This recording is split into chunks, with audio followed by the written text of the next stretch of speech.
Sorry about that. What's up, everybody? My name's Jorge Anito. I just want to give a few thoughts today about the Classic Pass. So the Classic Pass is basically, I'll just show you real quick, and I'm not very good at it. I've been doing it for a while. I might consider myself an intermediate Classic passer, I guess you'd call it. Let's say the spectator chooses the four of spades.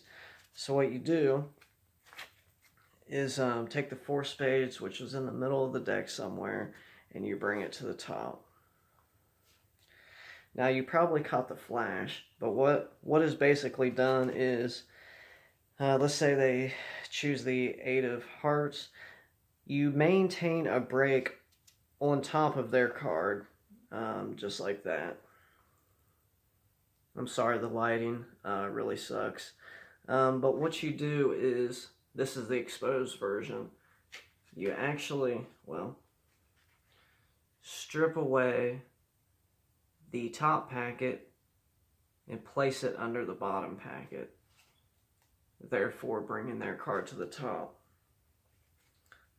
We'll do it again with a nine of clubs. We'll leave it face up. I'll do it this way.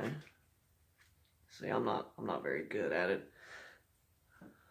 So that's what it looks like. I'll do it like this right here. So you want to maintain a break above their card. The six of diamonds. Maintain a pinky break like that. And so you're essentially using these two fingers to grip and strip away the top packet, placing it on the bottom. I'm not here to give like a full tutorial on it. I just want to give a few thoughts. What I think about it, because what I see a lot of times is like people posting on Instagram, myself included, we seem to turn the Classic Pass into a flourish. And so you'll see things like, they have the pinky break, and then, they do all this movement, and then they pass it, and the spectator is left thinking, did you just flourish cards? And they're like, you mean I'm just sitting here holding the deck? They're like, but you were doing a lot of stuff. And you're like, no, but your card is now on the top. And so, we just have a way of turning it into almost like a flourish, And the Classic Pass is meant to be done on the offbeat. Just in normal conversation, you have the break held, and just when you're simply just talking to them or misdirecting them, that's when you perform the pass. It's never meant to be some big flashy thing. And I understand that some people want to divert attention away from the fact that they are stripping away an entire packet of cards from the top and putting it on the bottom. And so they have a lot of things they do. And some of the things that people do, it is really helpful. Alex Pandrea has a video on 3 methods or 3 little add-ons that he does sometimes, which is kind of, I won't teach what he teaches, but just to tell you, is just kind of moving the cards around like this, and maybe riffling, and so little things that he does add on to the Classic Pass in order to divert attention away from the fact, like I said, that you're taking an entire packet of cards and you're moving it from one position to the other. And so, but anyway, that's my thoughts. And here's actually a couple more. It's winter where I'm at, which means it's really cold, which is good for cards, but it's also dry. And so as far as like keeping your hands moist, because your hands have to be moist in order to grip the cards, to be able to strip them away like that. And so I like to use this, it's Neutrogena Let's see if I can get a good shot without a glare. Neutrogena Hydro Boost. It's like a hand cream, hand gel cream. I got it at Walmart. And basically I'll just, wash my hands really good. I'll put that stuff on, and that really does help to keep it moist.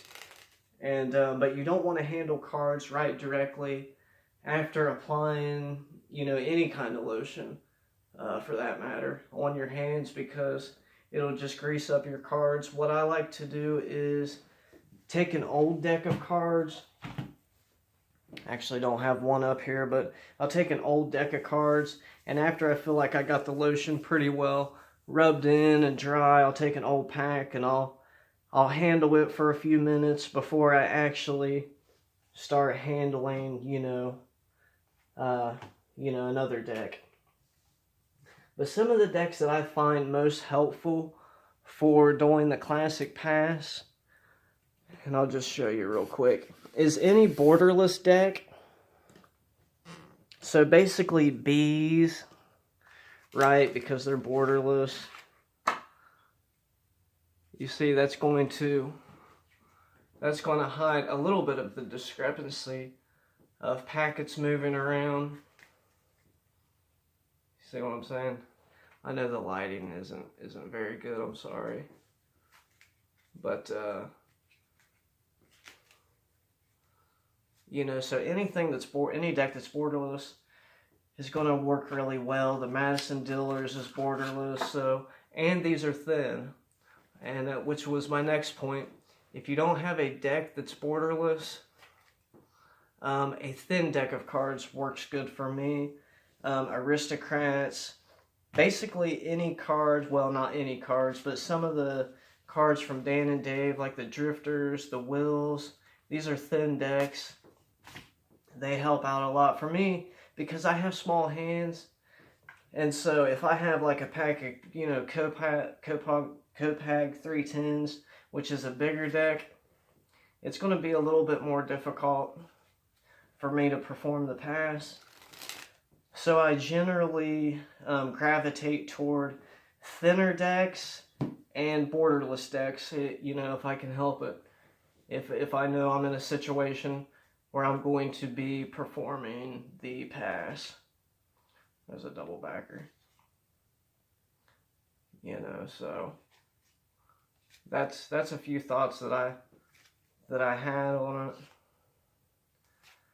Nothing major. I'm still learning. I've would consider myself like an intermediate, and maybe not even that, to be honest with you. But I have been doing card slides since I was a kid, and I've only recently sort of rediscovered my passion for a habit that I used to have in my early childhood. And so that's a classic pass. A few thoughts I had on it. Hope you found it somewhat helpful. Thanks for watching.